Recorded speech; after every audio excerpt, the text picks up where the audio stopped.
আসসালামু আলাইকুম, কেমন আছো সবাই? আশা করি ভালো আছো। আলহামদুলিল্লাহ আমিও ভালো আছি। তো আজকের ব্লগটা শুরু করলাম ঈদের বাজার দিয়ে। তো ঈদের বাজার করা আমাদের হয়ে গেছে। তো কী বাজার আনছে তোমাদের ভাইয়া সেগুলোই তোমাদের লগে শেয়ার করব। তো এনে নিয়ে আসছে লেবু আর টমাটোম, আর এই যে পলিথিনে দেখতেছো এটা কাঁচামরিচ। তো তরমুজ নিয়ে আসছে, আর এনে আছে বেগুন আর শসা। আর এই যে বেগুনগুলো খুব সুন্দর সুন্দর বেগুনগুলো, আর শসাগুলো একদম টাটকা শসা, গাছে তিনি পাইরাইবন বেসপান নিয়ে আসছে। তার এই যে এখানে আছে বড়া, তে আনসারে নিয়ে বড়া নিয়ে আসছে, সিংড়াও নিয়ে আসছে, সিংড়া আনসার বৈশা বৈশা খাইতেছে, আর বড়াটা দেখিয়ে দিলাম। আর এই যে পলিথিনে দেখতেছো এটা হলো ব্রয়লার মাংস। তে আনিস বলতেছিল যে ব্রয়লার মাংস নিয়ে আসো, ওর আব্বাকে বললো, পরে ওর আব্বাই যে ব্রয়লার মাংস নিয়ে আসছে। তো এই তো বাজার, আরও বাজার আছে সেগুলো তোমাদের লাগে দেখাবো। তো এই যে আর আনসার বয়ে এই যে সিংড়া খাইতেছে, দুই হাতে দুই সিংড়া নিয়ে নিছে, বাটিতে দিছিলাম নিল না, হাতে নিল, নিয়ে এই যে খাবার নিছে। তারপরে এইদিকে এই যে আরও বাজার নিয়ে আসছে, দেখে তো বুঝতেই পারছো। তো ওটি হলো সবজি বাজার, আর এটি হলো ঈদের দিনকার বাজার। তো এনে 3টা নারিকল আছে, তাহলে এনে এনে 3টা নারিকল, আর এই যে নারিকলগুলো বুটে উঠে আছে একদম। তো 3টা নারিকল আনছে, আর এখানে হলো চিনি, 2 কেজির মতন চিনি নিয়ে আসছে। আর এই যে এটার মধ্যে হলো সামাইয়ের প্যাকেট। তো আমি এই ছোটো ছোটো সামাইয়ের প্যাকেট, যে এই প্যাকেটগুলো রান্না করলে আমারটা ভালো লাগে, অন্য প্যাকেট রান্না করে আমি খেতে পারি না, সেই জন্য এইগুলোই আনছে তোমাদের ভাইয়া। তেনে 5 প্যাকেট সামাই আছে। আর এখানে এই যে এটার মধ্যে নারিকল রেখে দিলাম। আর এনে নিয়ে আসছে কিশমিশ, এই যে কিশমিশ দেখে তো বুঝতেই পারছো, 1 প্যাকেট কিশমিশ। তো আরও আছে। আর এই যে এই ঠোঙার মধ্যে দেখতে পাচ্ছ এনে হলো পোলার চাল। তো পোলার চাল নিয়ে আসছে, এই যে পোলার চাউল। আর এনে আছে সরিষার তেল, 1 কেজির মতন সরিষার তেল আরও ঘরে আছে, তাই অল্প করে আনছে 1 কেজির মতন। আর এই যে ঠোঙায় দেখতে পাচ্ছ কাগজে, এটার মধ্যে আছে হজ মশলা, আর এই যে কাজু বাদাম। তারপরে এই তো কাজু বাদাম 1 প্যাকেট, আর এনে আছে পেঁয়াজ আর আলু। তো পেঁয়াজও অনেকগুলো আছে, 2-3 দিন আগে আমি 5 কেজির মতন পেঁয়াজ বাড়তে গুনে নিয়েছি আমার শ্বশুরের কাছে গুনে। তারপরে আজকেও দিই তোমাদের ভাইয়া পেঁয়াজ নিয়ে আসছে, আলু নিয়ে আসছে। জায়গা ভালোই হয়েছে, ঘরে থাকলে তার নষ্ট হবে না, খাইতে পারবো অনেক দিন ভরে। তার এই পাশে দিই 2টা ফল নিয়ে আসছে। তো এই বছরকার ফার্স্ট এই ফলটা নিয়ে আসলো। তোমাদের ভাইয়া বললো যে বছরের ফার্স্ট এই ফলটা আজকে নিয়ে আসলাম, তাহলে ইফতারের মধ্যে ইফতার করতে পারবো। তো রেখে দিলাম, ফলগুলো একদম পাকা। তো আর তারপরের দিনে যে সকালবেলা এটা, তো সকাল আনসার ঘুম থেকে উঠে গেছে, ঘুম থেকে উঠে বলতেছে আমার চা বানিয়ে দাও। তো ওদের তো চা দিতেই হবে, তাই তো গাখির চা বানিয়ে নিলাম। আর এনে একটা বিস্কুটের প্যাকেট, দেখে তো বুঝতে পারছো একদম ছোটো ছোটো এই বিস্কুটগুলো খেতে অনেক মজা কিন্তু এই বিস্কুটগুলো। তো আনসারে চা বানিয়ে 2 বাইরে খাওয়া ধুয়ে থুয়ে, তারপরে বাসন সব কিছু ধোয়া আমার হয়ে গেছে। তারপরে আসলাম এই যে রান্না করে, আজকে তো রান্নাঘরের কাজ করব। তো বড় করে কাজ আমার হয়ে গেছে, তো আজকে রান্নাঘরের কাজ করব সারাদিন। তো দেখতে থাকো। তো এই যে পাতা দিয়ে আমি রান্না করি চুলায়, উলুন বলো আর চুলাই বলো, তো আমরা চুলাই বলি, উলুন তো বলি না। তো এই তো পাতাগুনা দিয়ে রান্না করব। তো পাতাগুনা সব কিছু আমি বাই করে নিব, তো বাই করে হুকা দিয়ে দিব, দিয়ে আর রোদ উঠছে যেহেতু। আর এই যে আমার ছোটো ছেলের তামসা দেখছো, আমার ছোটো ছেলে একদম আমি যে কাজই করব ও ওই কাজই করবার যাব একদম মেয়ের মতন। যদি ও মেয়ে হইতো তাহলে আমার অনেক কাজ করে দিতে পারতো, কিন্তু যেহেতু মেয়ে না ছেলে, তাও আমার কাজ করে দেয় ও। দেখে তো বুঝতেই পারছো, আমার পাতা নিয়ে দিল, আমি নিতে না করতেছি তাও শুনতেছে না, তাও আমার পাতা নিয়ে দিল। তারপরে এখানে চুলায় আসলাম, যেহেতু পাতা দিয়ে 2 দিন ধরে রান্না করি, তো অনেক ছাই জমা হয়ে গেছে। দেখে তো বুঝতে পারছো অনেক গুণা ছাই। তো ছাইগুলো আমি বাই করে নিতেছি, ফালাইয়ে দিব। তো আর ছাইগুলো খুব সুন্দর সুন্দর একদম গলা ফকফকা ছাই, তো ছাইগুলো ফালিয়ে দিয়ে আসলাম। তারপরে এই যে এই সব কিছু নামাবো, নামিয়ে পরিষ্কার করে নিব। তো ঘরটা ঝাড়ু দিয়ে নই, দেখতে থাকো।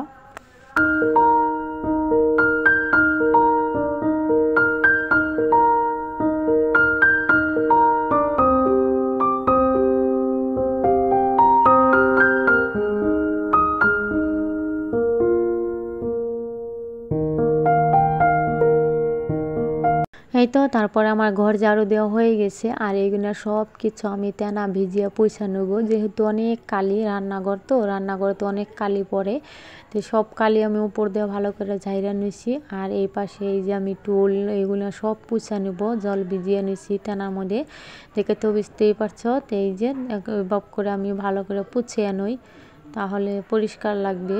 এই তো পুছা নই, দেখতে থাকো।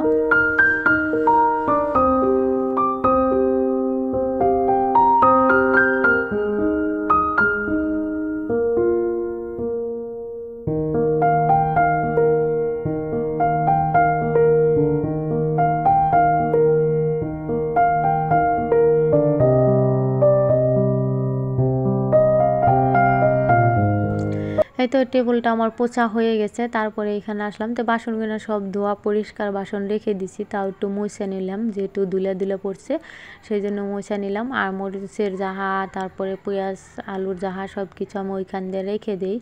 তো এইগুলো যেহেতু অত রান্না করি না, তো অল্প রান্না করি, ওই টাইমে যেটা আমি রান্না করি ওই বাসনগুলো আবারও ওই ঘরে নিয়ে যাই গিয়া, সেই জন্য এই ঘরে আমার অত কিছু নাই, খালি এই ঘরে রান্না করি যে কড়া বস্তু ওই কড়াই আমার এই ঘরে।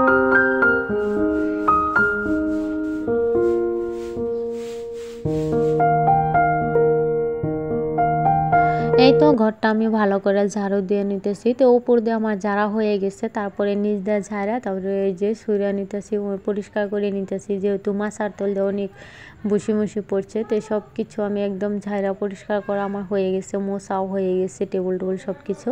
তো মোছা তারপরে এই যে দেখে তো বুঝতেই পারছো কত নোংরা বাইরেলো। তো যেহেতু রান্নাঘরে তো অনেক কালি থাকে, অনেক নোংরা থাকে, তো এই যে কত নোংরা বাইরেছে দেখে তো বুঝতেই পারছো। আর এই ঘরটা যেহেতু বাইলা মাটি দিয়ে নেপা হয়, তো মাটির ধুলা উঠতেছে, দেখছো তো অনেক ধুলা। তো ধুলার কারণে কীরকম দেখা গেছে, এই যে দেখছো তো অনেক গুণে নোংরা জমা হয়ে গেছে। তো এই তো নোংরা গুণে সব কিছু আমি উঠে নিই, উঠে তারপরে ঘরটা নেপে নেব।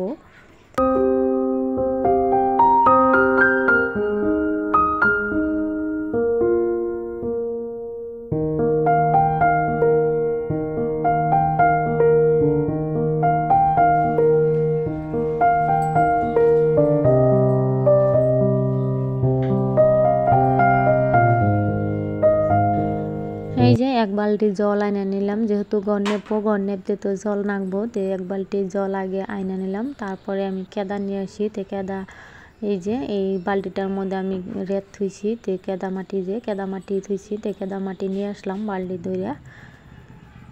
আর অল্প বুসি দিয়ে দিই, যেহেতু বুসি দিলে কোদা ঘরটা নেপলে ভালো লাগে, দেখতেও ভালো দেখা যায়, সুন্দর দেখা যায় দেখতে। আর এই যে বুসিগুলো দেখতে পাচ্ছ কাঠের বুসি, তো এগুলো কাঠের বুসি এই যে দিয়ে নিলাম, দিয়ে তারপরে কেদাটা একদম মাখাই নেবো, হাত দিয়া মাখাইয়া তারপরে এই যে নেপে নেবো।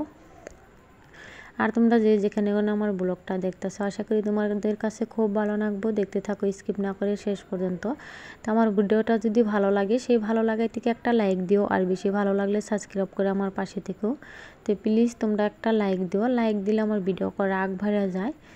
তো এই যে চুলাটা আগে নেপা নই, দেখছো চুলার কি অবস্থা হয়েছে, আমার চুলাটা ভেঙে গেছে, কয়দিন ধরে নেপা হয় না, তো ভাবলাম যে আজকে নেপে নই। তার এই তো এই যে মাটি লাগাই নিতেছি, লাগায় তারপরে ভালো করে নেপে নেব পরিষ্কার করে।